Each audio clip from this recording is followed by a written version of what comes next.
Bonjour, alors cette vidéo elle va t'intéresser si tu es mal à l'aise devant une caméra, si tu as besoin de te décoincer, si dès que tu commences à te filmer, tu changes un peu de personnage, tu es plus détendu comme tu peux l'être avec tes amis, mais tu te mets à être un petit peu mécanique, à faire des à bloquer un petit peu et tu te retrouves à avoir un montage de ta vidéo super compliqué parce qu'il faut faire des coupures, des jump cuts toutes les 2 secondes parce que tu es incapable d'aligner une phrase sans faire des pauses et sans te gourer. Alors je voudrais d'abord te rassurer. Moi aujourd'hui j'ai fait plus de 600 vidéos je crois, donc ça fait quand même pas mal, mais mes premières vidéos c'était pas ça et aujourd'hui c'est loin d'être parfait encore. Mais mes premières vidéos j'avais beaucoup de travail à faire, c'était vraiment, enfin voilà, j'avais un gros balai dans le cul, j'étais complètement coincé, j'arrivais pas à me détendre, j'étais, tu vois, je me mettais comme ça, j'étais sans arrêt en train de passer d'un pied à l'autre, j'avais un mal fou et j'ai travaillé dessus, j'ai beaucoup travaillé dessus, je me suis entraîné des dizaines, enfin des centaines de fois pour des centaines de vidéos différentes. Et aujourd'hui, j'arrive à être à peu près à l'aise devant une caméra, à pas couper toutes les 3 secondes, à parler à peu près comme si je parlais à un ami. Et c'est un atout évidemment énorme si tu veux faire carrière sur YouTube, si tu veux développer une audience, si tu veux gagner ta vie avec. Évidemment, au bout d'un moment, ça va être important d'avoir l'air honnête. Et si tu veux avoir l'air honnête, il faut être détendu devant la caméra. Et pour être détendu devant la caméra, il faut s'entraîner. Donc je voudrais aujourd'hui te donner 5 conseils qui sont issus du bouquin The Presentation Secret of Steve Jobs. C'est un bouquin qui parle des présentations de Steve Jobs, des fameuses keynotes d'Apple. C'est un bouquin qui est excellent, que je te recommande chaudement, dans lequel j'ai appris plein de trucs. Et aujourd'hui, je voudrais te partager 5 de ces conseils que j'ai pu retrouver aussi un petit peu dans mon expérience de la vidéo. Alors juste avant, si tu regardes cette vidéo samedi et seulement si tu regardes cette vidéo le jour de sa sortie, tu as encore 800 € offerts sur la formation Maker Pro, tu as le lien qui est en description en dessous. Ça se termine ce soir si tu regardes cette vidéo au jour de sa sortie, si tu regardes cette vidéo après, c'est trop tard. Donc simplement juste pour rappel, si on est samedi, va jeter un coup d'œil, c'est peut-être encore disponible. Alors premier conseil, le contact visuel. Gardez un contact visuel. Steve Jobs gardait toujours un contact visuel avec son audience et pareil en vidéo, si tu veux garder l'attention des gens, c'est important de garder un contact visuel avec la caméra, autrement dit regarder l'objectif. Alors bien sûr c'est difficile de garder un contact visuel avec l'objectif si tu es comme ça, c'est-à-dire si tu lis tes notes. Et ça c'est un truc, enfin je sais pas si tu étais au lycée il y a pas longtemps ou au collège et que tu as fait des présentations et que tu as vu d'autres gens en faire. Un défaut qu'ont beaucoup de lycéens ou de collégiens ou de gens qui sont dans les écoles, et j'en ai fait partie aussi bien sûr, c'est d'être là, tu vois, ils arrivent devant la classe et ils sont là et ils lisent leurs notes et ils tremblent et ils sont là et ils lèvent pas les yeux de leurs notes parce qu'ils ont trop peur de s'éloigner du sujet. Et ça c'est un signe de manque de confiance et c'est tout à fait naturel de l'avoir au début. Le problème avec les notes, et c'est un truc qu'il faut vraiment bien comprendre, c'est que plus tu écris des notes, plus tu rédiges, plus ça va être difficile de détacher tes notes parce que tu vas commencer une phrase, tu auras besoin de savoir comment tu l'as tournée, etc. Ça va être un enfer. Donc vraiment ce que je te conseille de faire, soit pour tes vidéos, pour tes présentations orales, pour ce que tu veux, c'est de marquer simplement des bullet points. C'est-à-dire tu peux avoir, tu vois, moi j'ai mon petit carnet de notes avec quelques mots, mais juste marquer des mots, juste marquer les points clés et dessus improviser. Partir de ce que tu as dans la tête au lieu de partir de ce que tu as sur la feuille, c'est le seul moyen de pouvoir vraiment te déconnecter des notes. Donc ça c'est le premier conseil. Le deuxième conseil c'est le body language, c'est comment tu vas utiliser un petit peu ton corps pour faire passer ton message.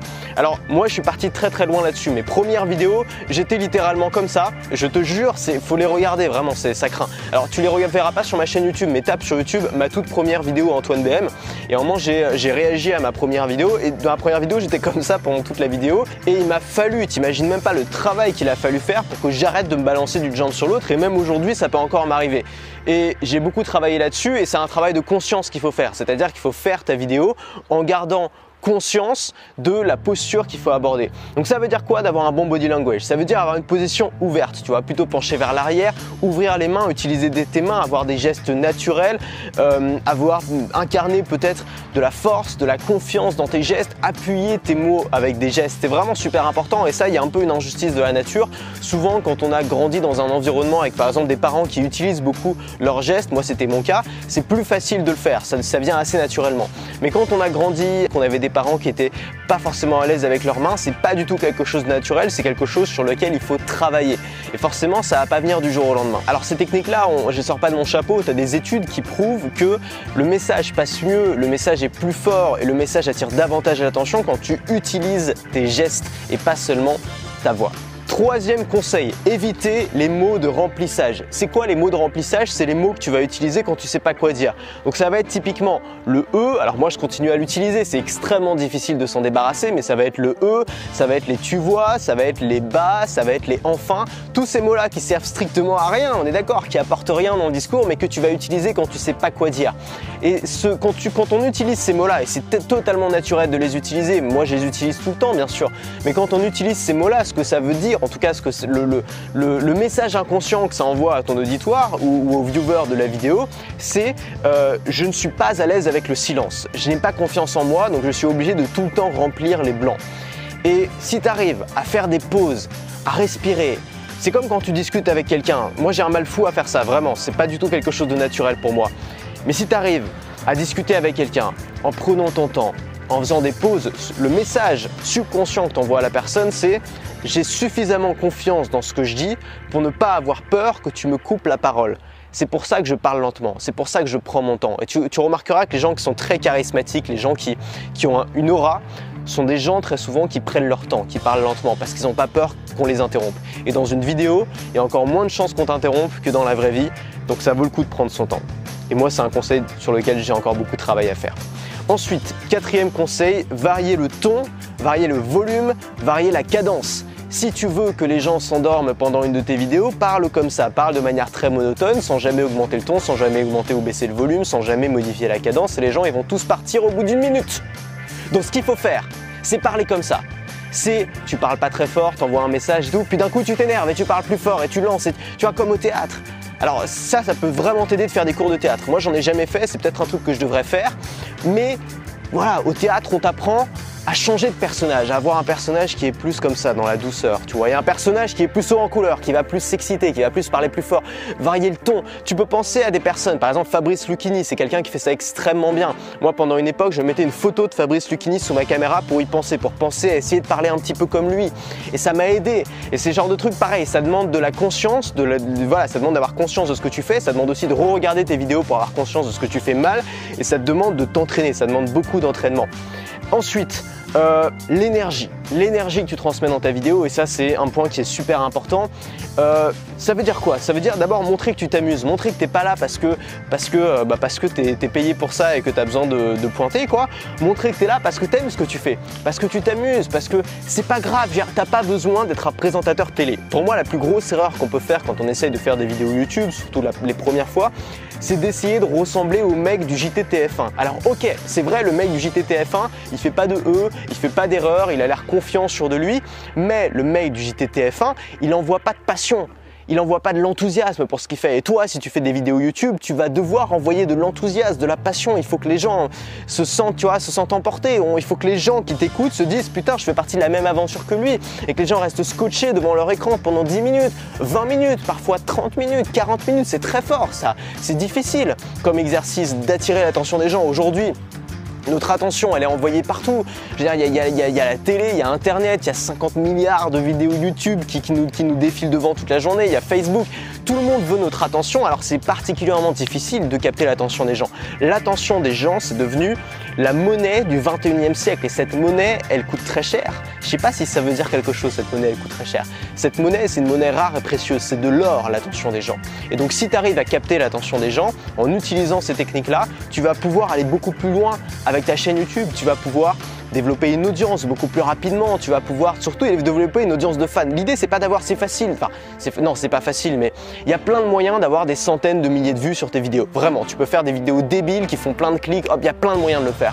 Ce qui est difficile, c'est pas d'avoir des centaines de milliers de personnes qui te découvrent ou qui tombent sur tes vidéos. Ce qui est difficile, c'est d'avoir des gens qui deviennent fans de toi, c'est-à-dire qui te suivent sur le long terme, qui achètent tes produits si tu as des produits à vendre. C'est quand même très fort. Et entre quelqu'un qui s'ennuie pendant 5 minutes et qui regarde ta vidéo parce qu'il s'emmerde et quelqu'un qui dépense 50, 80, 100 euros, parfois 200, 300, 500, 1000 euros pour t'entendre parler, on n'est quand même pas dans le même niveau d'engagement. On est sur un niveau d'engagement qui est beaucoup plus fort. Et ce niveau d'engagement, tu peux l'atteindre seulement si tu transmets une forme d'enthousiasme, une forme de passion, une forme d'énergie dans tes vidéos. Montre que tu t'amuses. Fais un discours qui est inspirant, stimulant. Si tu as un bon sens de l'humour, utilise-le. Surtout, ne te bride pas. Si tu fais des erreurs, assume-les, accepte-les, intègre-les dedans. Ça fait marrer les gens. C'est vraiment, on n'est pas à la télé encore une fois, on n'a pas un cahier des charges à remplir en mode oulala, il faut surtout pas que tu dises ça, sinon non. T'es sur internet mon pote, tu peux t'amuser là, tu peux faire ce que tu veux, tu peux t'exprimer, donc libère ta parole. Voilà, alors maintenant comment faire pour appliquer? Parce que concrètement ces 5 techniques elles paraissent un peu, t'as envie de me dire ouais bon d'accord, ça paraît évident. Maintenant comment je fais pour les intégrer vraiment? Si toi t'es quelqu'un de timide, si toi, moi j'étais extrêmement timide au début, c'est pour ça que je t'en parle, tu vois, je suis pas en train là, tu peux te dire oui bon il a l'air plus ou moins à l'aise devant sa caméra, c'est naturel. Non, il y a certaines choses qui sont naturelles, les gestes des mains pour moi c'est naturel, j'ai beaucoup de chance avec ça. Il y a d'autres choses qui ne le sont pas du tout. L'aisance face à une caméra ça l'est pas du tout, l'aisance dans une discussion ça l'est pas du tout, c'est des choses sur lesquelles j'ai beaucoup travaillé. La phonétique, ma façon de parler, je fais beaucoup de fautes de français en vrai, tu vois. Voilà, je m'entraîne, je me suis énormément entraîné. Regarde encore une fois, on va voir mes premières vidéos, ça n'avait rien à voir à ce que je fais aujourd'hui. Donc, ce qu'il faut faire, vraiment 2 gros conseils. Le premier conseil, c'est de surjouer. Quand on parle d'énergie, si ton problème, c'est que ça manque d'énergie, c'est que ça manque de variation de ton, de volume, de cadence, la meilleure astuce que je peux donner, c'est de surjouer, c'est d'en faire des caisses, tu vois, c'est de parler comme ça, tu vois, vraiment t'en fais des caisses, tu la joues à la Fabrice Lucchini qui fait son meilleur numéro. Et c'est pas grave si tu publies pas la vidéo, même si tu as l'air ridicule sur la vidéo, tu fais exprès d'en faire des caisses parce que finalement, si tu essayes d'en faire des caisses et qu'à la base tu es quelqu'un qui est super neutre, tu vois, super, on va arriver à une sorte de juste milieu qui va être bon. Et la deuxième technique que je peux te donner, c'est bien sûr de t'entraîner, de le refaire, mais t'entraîner de manière consciente. C'est-à-dire qu'à chacune des vidéos que tu vas regarder, tu vas essayer de relever un point que tu pourras améliorer. Par exemple, je sais pas, moi par exemple, un point c'était je me balance d'un pied à l'autre. Qu'est-ce que je fais? Je peux pas penser à tout en même temps. Donc ce que je vais faire, c'est que je vais marquer sur un post-it balance. Je vais afficher ce post-it, je vais coller ce post-it juste en dessous de ma caméra. Et ce que je vais faire, c'est que du coup à la prochaine vidéo, je vais avoir ce post-it là et dès que je vais commencer à me balancer, je vais dire ah non, il y a ça, je peux pas le faire. Donc ça va être beaucoup plus facile de l'avoir de manière consciente. Et puis il y a une autre technique que je peux te donner, qui est une technique qui est issue de ce bouquin-là justement. C'est la technique du verre d'eau. Alors ça demande d'être 2, ça demande d'avoir un pote qui te regarde. Alors ça peut être un ami, ça peut être ta copine, ton copain, ça peut être un de tes parents, ce que tu veux, tes enfants, ta grand-mère, tout est possible. Et l'idée c'est d'avoir une personne qui te regarde en mode jury, tu vois, avec son petit verre d'eau et une petite cuillère. Et donc tu lui dis par exemple, dès que je dis ça c'est un des trucs qu'on fait tous, tu vas dire tu veux plus le faire. Tu dis à la personne, dès que je dis tu cognes sur ce verre avec la petite cuillère. Et tu vas te rendre compte que la personne, du coup, elle va être attentive à ça. Et dès que tu vas dire elle va faire ting ting sur son verre, ça va devenir très énervant pour toi. Et ça va te permettre de te rendre compte de toutes les fois où tu dis où tu n'en aurais pas conscience autrement. Donc ça, c'est très fort. J'ai trouvé cette technique super. Donc la technique du verre d'eau, la technique du post-it, surjouer, s'entraîner beaucoup et c'est comme ça que tu vas t'améliorer. Mais surtout t'entraîner. Attends pas d'être parfait pour faire ta vidéo. Fais ta vidéo jusqu'à être parfait. C'est comme ça qu'on s'améliore. Et puis, voilà, si tu regardes cette vidéo samedi, lien en description, 800 € offerts sur la formation Maker Pro. Vous êtes déjà très nombreux à l'avoir pris, donc j'imagine que si tu la voulais, tu l'as déjà prise. Si c'est trop tard, désolé pour toi, je referai peut-être une autre promo dans quelques mois. Et puis, nous, on se dit, la prochaine vidéo, moi je rentre à Paris là tout à l'heure. Et puis les prochaines vidéos seront du coup… Ah non, je te montrerai une dernière vidéo que j'ai fait ici où je te parlerai justement un petit peu de venir et pourquoi je suis venu ici, etc. pour le travail. Et ensuite, on se retrouve à Paris. À très vite. J'avais juste oublié une dernière technique. La dernière technique, c'est de ne pas faire de montage. Tu peux te lancer le défi, si aujourd'hui tu fais beaucoup de jump cut, notamment en montage, tu peux te lancer le défi de faire une vidéo sans avoir le droit de faire le moindre montage après, sans avoir le droit de couper, ce qui va te forcer à faire attention à ce que tu dis. Le montage, c'est une facilité, mais si on peut s'en passer, ça va nous aider à mieux parler.